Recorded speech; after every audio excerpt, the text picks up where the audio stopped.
38 साल के विकास को सुबह शौच करते वक्त बहुत तेज दर्द हुआ। उसने देखा कि टॉयलेट पेपर पर चमकीला लाल खून लगा हुआ है। ये दर्द इतना तेज था मानो किसी ने चाकू से काट दिया हो। उसको कुर्सी पर बैठकर काम करना पड़ता था क्योंकि वो एक सॉफ्टवेयर इंजीनियर है और ये कुर्सी पर बैठना उसके लिए बहुत बड़ी मुसीबत बन गया और बार बार शौचालय जाना उसके लिए ज़िंदगी और मौत जैसा मुश्किल बन गया था। खून निकलना, जलन होना और असहनीय चुभन। क्या उसको पाइल्स था? क्या उसको कैंसर हो गया था? आखिर उसको ऐसी कौन सी बीमारी हो गई थी? ये एक घाव था जिसको कि एनल फिशर कहते हैं और ये अच्छी खासी ज़िंदगी को नर्क बना सकता है।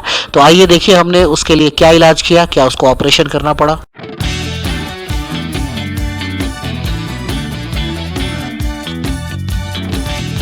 कहानियां उन मरीजों की जिनको हमने मौत के मुंह से बाहर निकाला।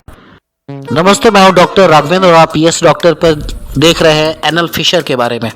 एनल फिशर गुदा मार्ग में एक छोटा सा घाव होता है, एक टियर होता है जो कि अक्सर मध्य रेखा में होता है यानी बीच में होता है। इसके वजह से वहाँ से खून निकलता है, टॉयलेट में खून आता है, बहुत तेज दर्द होता है। इसका सबसे आम कारण है कब्जियत यानी कि कॉन्स्टिपेशन रहना। जब स्टूल बहुत हार्ड हो जाता है तो वहाँ पर उसके वजह से छिल जाता है और ये घाव बनता है। वहाँ की त्वचा बहुत संवेदनशील होती है और इसीलिए वहाँ के जो मसल है वो बहुत ऐंठ जाते हैं, उनमें स्पैज़म हो जाता है। इस वजह से वहाँ पर खून का बहाव कम हो जाता है और ये घाव को और बढ़ाता है और ये चक्कर चलता ही रहता है। विकास ने अपनी तरफ से जानकारियाँ इकट्ठी की।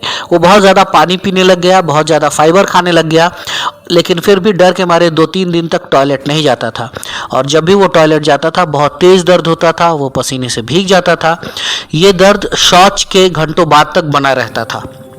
वो शर्म के मारे डॉक्टर के पास नहीं जाता है। वो फार्मासिस्ट से उसने पाइल्स की क्रीम ली, होम रेमेडी जैसे गर्म पानी में बैठना, ये सारी चीज़ें उसने कोशिश की, लेकिन फिर भी उसको पूरी तरीके से आराम नहीं मिला।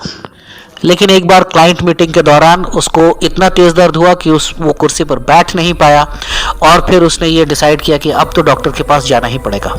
इस छोटे से घाव ने उसका जीना एकदम मुश्किल कर रखा था।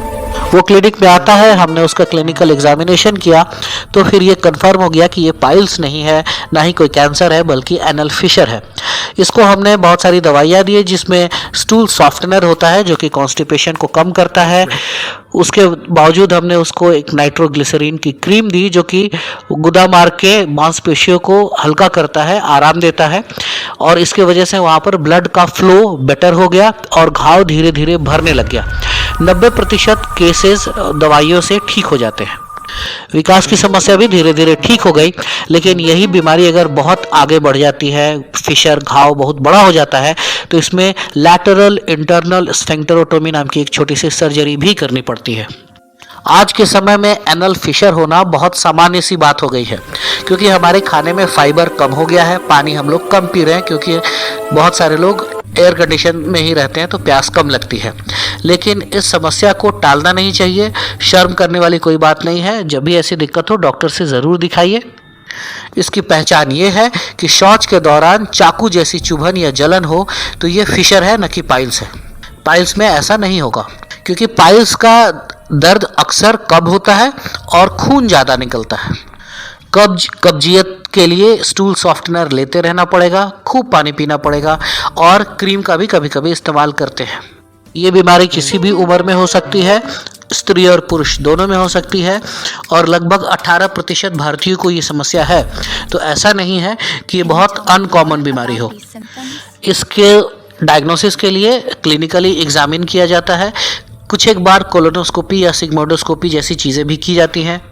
इलाज में मुख्यतः हम लोग वहाँ पर क्रीम लगाते हैं, नाइट्रोग्लिसरीन क्रीम या कैल्शियम चैनल ब्लॉकर की क्रीम्स आती हैं। कभी कभी सर्जरी भी करनी पड़ती है और लोकल एनेस्थेटिक का क्रीम भी दिया जाता है। ज़्यादातर मामलों में 6 हफ्ते लगते हैं और ये बीमारी ठीक हो जाती है। कुछ एक मामलों में, जिसको कि हम लोग सेकेंडरी फिशर कहते हैं, ये बीमारी लंबी हो जाती है, घाव ज़्यादा बड़ा हो जाता है।